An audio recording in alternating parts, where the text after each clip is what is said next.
Go, tractor, go. The combine's about to be waiting. I really like this tractor, but it has so many electronics.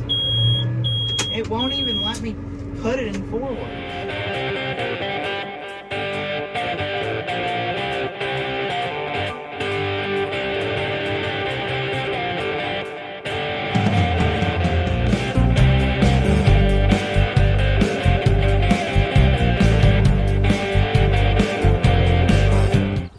Well, over the weekend, Sunday, we got 2 inches of rain, more or less than other places. And we can really tell. We've got a kind of pondy area here, but we're gonna look at the wheat field beans. We're gonna see if they're sprouted, because I know this rain definitely helped them. So where seed to soil contact was, where it was in the dirt, they're already sprouted. Now some of them that were just laid on top, that's not gonna, I don't know if that's gonna come up or not. It is swelled since we had this last rain, but. Now what he's talking about is some of this got stuffed in the straw, but it was down in there. And some of them, even though they were just in the straw, they weren't in the dirt, they're starting to crack open. You think that one's gonna make it? I don't know. It doesn't have seed to soil contact. I don't know if we're gonna get anything where it was really heavy. But we do have a stand. Maybe not a good stand, but we know we'll go out here. A lot of driving back and forth on that, and it's always hard to get a stand where you have so much driving. So if we come over here where there's no tracks and there's not a whole lot of straw, you can see, well maybe not, but we have a pretty good stand for no-till wheat beans. If the camera might not pick it up, but we have a pretty good stand where there's no tracks. And even in the tracks, like your tracks. Yeah, even in the tracks, it's just where you see where it was rain over green. and over again, it didn't do as well. We've been out of the fields. This is the second day, but we don't mind because we needed the rain. And there's the corn. That looks really good. That does not look stressed with water. It's actually cooled down. You can look on that side. That was the first we planted. That was the first we planted, so it's getting pretty tall.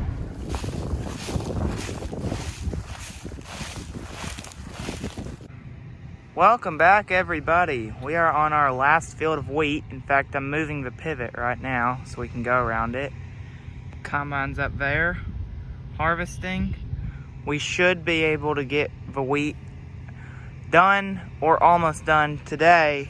And then if you look way over there, the tall stuff, that's rye. The rye, as y'all know, is what we use for our cover crop. We grow our own rye. So we'll harvest that, and then later this fall, we'll sow it in the hillsides and drains. We'll harvest it probably tomorrow.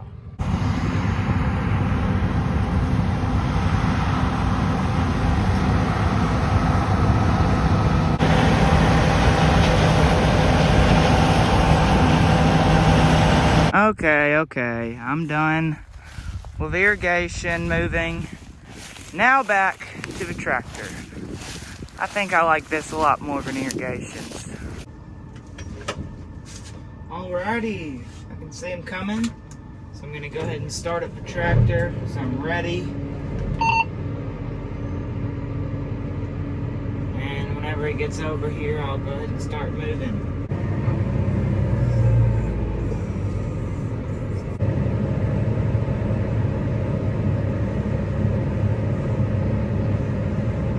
Wait a second wait a minute when you get up here to the pivot. Let Chris get out and start this thing the other way, and then he can ride up there with you. That way I don't have to stop. Okay. Normally the rule in harvesting is try your very best to keep the combine moving, because we only got one combine and we have a certain amount of acres. The faster we get the acres out, the better. So we don't like sitting around and harvest. That's why you see farmers go.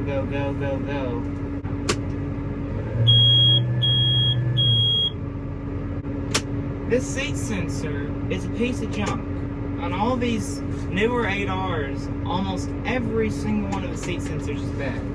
So you have to get in a better position. Will it work now? No, it will not work. And I really, really like this tractor, but it has so many electronics. It won't even let me put it in forwards. Like, do I look like I'm in the seat? I weigh 155 pounds, if that's not good enough. There we go. Okay. And whenever you're unloading on the truck, you have to be in the seat too. And if you're not in the seat, it beeps so loudly. I'm going to try to find a way to disable it. If you have any ideas to disable these seats, comment down below. And if I figure out how to do it, I'll try to put it in a YouTube video, because I cannot stand seat sensors. Alrighty, got him loaded. He's off, and I'm going to put the rest on this truck. And we have a camera, so we can see where it's at, and we can unload super fast. Then see, that's what I'm talking about, that stupid PTO thing. Rev her all the way up, and open the slide gate all the way up, because this truck is empty. So I will make it full, because I got lots of weed on me right now. If you look at the camera, you can kind of see whenever it's going to pile up, and kind of pull up, and level it off, because I don't top it off with this much power. I definitely cannot top it off with this much power. So I'll idle it back. I'll be ready to back up like that if it piles up, because it's about empty, so I don't need to worry about shutting the slide gate. Give it a little tappy tappy, let the grain flow down, and shut my slide gate. Monica, are you staying down at that end, or what'd you do? Okay, I was interrupted by the radio, but I just shut the PTO off, which is what makes the auger go. And now, number 5, hydraulic. I'll fold the auger in. What he was telling me is, well, if I can show you. No, you can't see, but he's cutting a path for the middle, and I'm gonna need to go on the outside edge because he don't want me just driving around randomly in the field. So that's very confusing. I know y'all are very confused. As you can see or not see, the pivot is moving. I drive on what he's harvested. I do not drive on the same tracks because that just packs it more. And we don't want to pack it any more than we have to. Because like I explained before, we want the beans to come up. Completely no-till planting can sometimes be difficult. So we want to get as good a stand as we can. The pivot only lacks about 10 feet. Do you want me to stay over here by the pivot point until it gets across and then shut it off? Yeah, I guess so. If it's not going to take long, yeah. Okay. So I'll just sit here so I don't have to walk. I like to think smarter, not harder.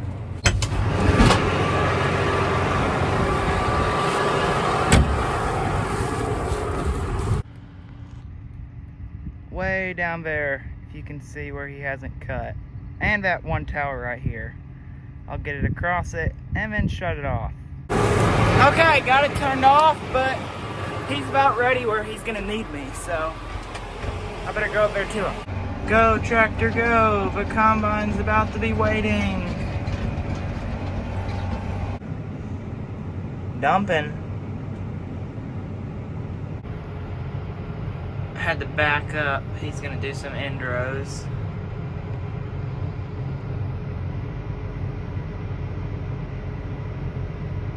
You guys, let me know. I've kind of changed up the videos a little in the last few months, mainly this year. I've I've kind of made it educational like, and so you can learn something, what farm life is like. Let me know down in the comments what you think about this new style. I gotta learn somehow. I mean, if y'all are the ones watching the videos, so just let me know what are your favorite type of videos. Have you ever wondered what all of these buttons do? Well, this is your gear shifter. This is your throttle, front wheel assist, diff lock, lights, radio, air conditioning, hydraulics, auto steer, which I'm not using, so I'll just go to my run page. Tire sensors, that's aftermarket. This is for the fertilizer buggy, and we're not using it. Radio, other radio for music. All this stuff on the screen, temperature, RPMs, power, speed, hydraulics, all that stuff. There's not a whole lot of stuff in a tractor, especially compared to combine or sprayer. It's not too complicated. At least not in this tractor, there's not a bunch of stuff, because you have a cart behind you and an auger to unload the grain. That's about it. The rest is just up there. The engine, the power, because you need some power to pull this auger wagon. Well, that's about all you're gonna get from the auger wagon. So I guess we'll move to the combine. Maybe my dad got some footage. Or the planter. Maybe I got some drone footage. You know what? I think I might get some drone footage tomorrow. So here's the drone footage.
Got down here, filled that truck up. Come on, Micah. Last field of wheat. And hopefully we'll be done with wheat today. And then on to finish the ride tomorrow. Gotta get the pivot out of the way. Dad is mowing way back there, but he's supposed to come up here soon and take my spot. I've got to take the truck again.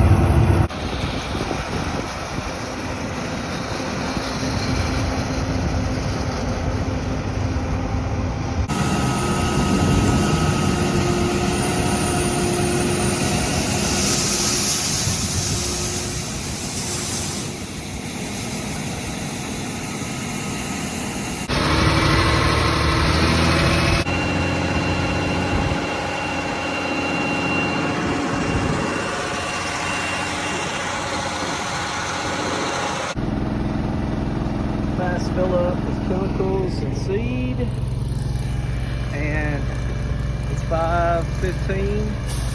Hopefully he can go for another hour and a half or so and get almost caught up to the combine.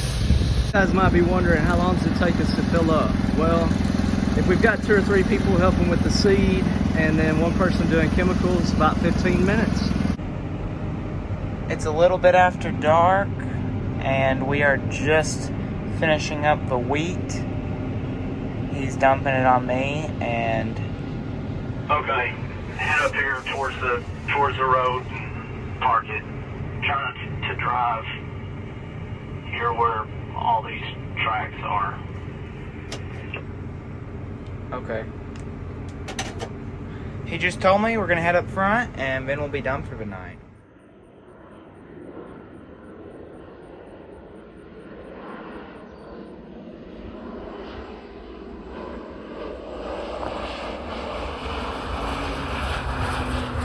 Alrighty, we're out here pulling pigweeds in one of our bean fields, and the video you just saw is crop dusting with a plane. We pay someone to do that.